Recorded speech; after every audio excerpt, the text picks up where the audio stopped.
Hello, I am the chosen one, and I am on site at the Sandbox Interactive Studios for a series of interviews. And the first one we're going to do today is with Johannes, one of the environment artists here at Sandbox Interactive. I've actually had the pleasure of interviewing you when you first started, about 3 years ago. I believe you were working on Hellgates at the time? Exactly, yeah. I have been working for the company at that point for, I think, 4 or 5 months. And the first big feature that I worked on were actually the Hellgates, the rework. Yeah, that was the big feature at the time. That was really cool. We got to see, it was a totally new way of doing Hellgates too, the lava building up. So the Hellgates had to be redesigned from the ground up. That was a really cool moment. I believe you were working, we talked about like a rock that you had been working on that, took a lot of extra time to get perfect. And I thought that was really neat that like you go into the minutia of your art and stuff. And that's a really cool thing to discuss. Is there any other moments, with art from that period that you remember that maybe we didn't discuss?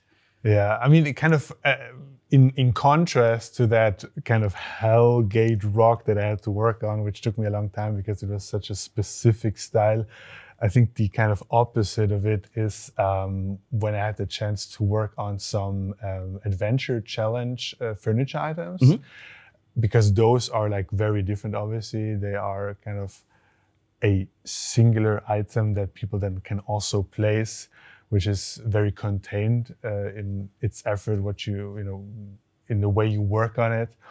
And it also feels very different because it's designed differently, and also because people can place it. There's a whole nother relation to the kind of asset that you have to it in comparison to just a rock that stands in the environment. Yeah, anybody can walk by your rock in the environment. Exactly, anybody will see it and they won't really associate it with anybody or really even think maybe that's very special. It's just part of the environment.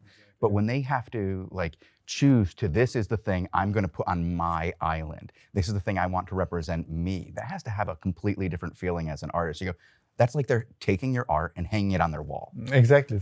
Every time I see someone placing, for example, that specific, it was like an arch that I worked on with some confetti around it I think for the February Adventure Challenge rewards.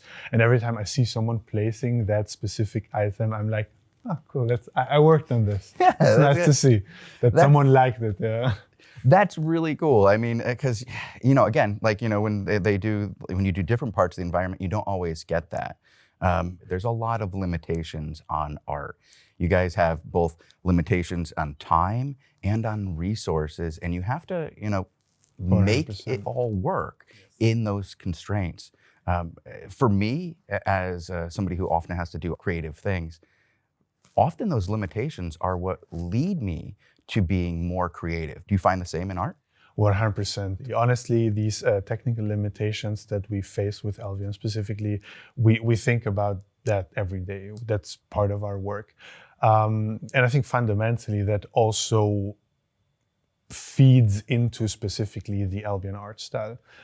Because obviously our game has to work on phone, on mobile devices. It has to work with over hundreds of players on the screen. So there's just certain things that we might want to do as artists to like make the game look prettier, but we just can't. And obviously that sometimes that's a bit sad, but this also gives us the opportunity to really focus on other stuff because we know we can't make super high-end graphical stuff. So we just focus on design, focus on generally the mood of an environment. It also helps us to just develop new ways in which we work, which then again translates into a changing of the Albion art style. One of the things we did talk about last time were those moments in the game where the art changes drastically. And the most recent changes to the open world, I kind of feel like are going to be another one of those moments. It really has changed. When I look at for example, when you go into the mob camps now and the environment gets like dynamically different, you walk in, the lighting changes, there's fog and smoke and different colors, and it gets spooky all of a sudden. It's huge. Yeah, 100%. I agree with you. I mean, also that if you really notice these these passages, then obviously we're doing our job right. Every couple of years, we find new ways of doing stuff, and we try to implement these new workflows into the new style. And that's, as you mentioned, you can really see a progression in the art style, which I think also makes Albion unique in a way.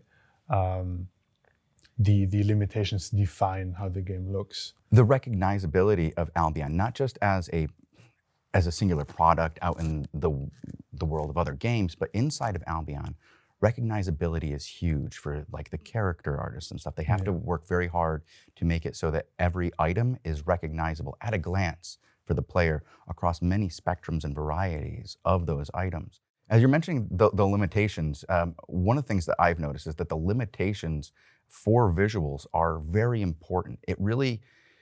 You have to make things recognizable for the players. The players have to be able to see at a glance what the other player is wearing. And that has helped define the style of Albion in many ways, because you can't have over-the-top armors and effects that really change each individual player. But now in the environment, we are starting to see more effects and more just lighting and atmospheric effects.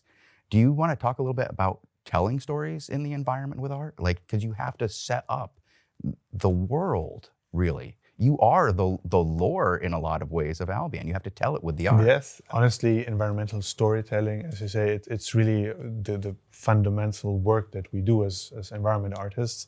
We take information that we have, design information, and put them into the environment, into the design of the assets we create.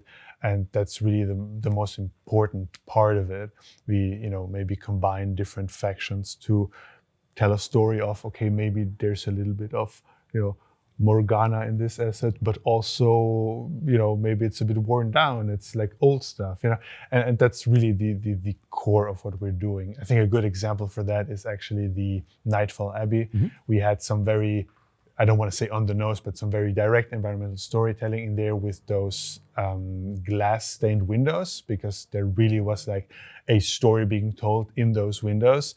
But obviously we also have some more subtle storytelling in there with just the architecture, by what it is inspired, and obviously the very obvious mist kind of color scheme and everything, because it's part of the mist, of course. And that's something we do in every environment we build. So with the environment, the fog specifically, that is very, very new. The lighting effects and stuff, they are very new. The adaptive environment, very new. Did you guys face any additional challenges trying to get that into the game? Yeah, actually, yeah. So changing the environment, the atmosphere in specific clusters for the entire cluster, we can do that. That obviously you see that in game, that's not so hard. But changing the atmosphere, creating a atmosphere bubble in a cluster, that's a little bit more challenging. We had that before, specifically for the camps. We had some issues there because obviously the state of the camps changes. Mm-hmm. Sometimes they're active, sometimes they're inactive. So that was a little bit of a technical challenge. And I remember we had to ask code to implement that, because initially we thought it was easier, and then like, oh, oops, it's a bit more complicated. We have to ask code, can we do this? And so there was a little bit of a back and forth there, and it almost didn't happen. We were like, okay, I guess we have to cut the lighting change. But then fortunately we could find a solution for that, and we could put it in. But yeah, sometimes it just happens that it's like, oh, this is a bit more difficult. We have to figure out either a new way to do this, and then maybe we figure out, oh, it's not actually that difficult. We can do it. It just takes a bit of time. So it's always this kind of back and forth on what can we do? What can we do to make this happen? Is it worth it?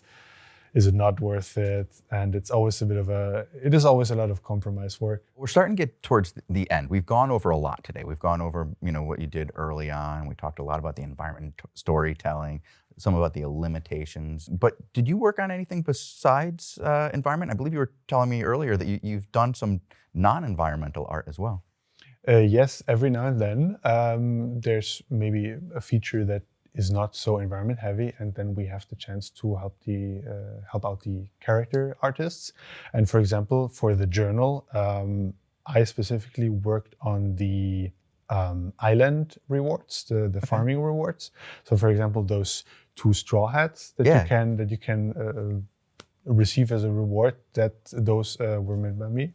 Okay. And for example, the mount, I also worked together with another character artist.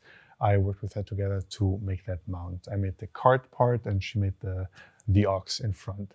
So every now and then we can work on some more character heavy stuff or mounts, and it's always something different. Yeah, a side thing, Yeah, like exactly. just expanding, and it's always very fun. That's actually one of the things that I've noticed at the studio is that there's a lot of people who stay, at the studio, and they kind of change hats over time. Here, I think, gosh, I've run into 5 or 6 different people that the last time I talked to them, they were doing something else, and now they're doing a new thing. I've got interviews later today where people have changed roles. Yes, it's really neat. I think true. that's awesome. The bonding that occurs here every day, the way that everybody wants to stay here is really cool. And I really like this opportunity to re-interview all of you, like people that I've gotten to talk to in the past, see how your time here has changed you and stuff. Yeah. But it's been so much fun. I'm really looking forward to seeing you again. Thank you so much. Absolutely. Thank you for having me.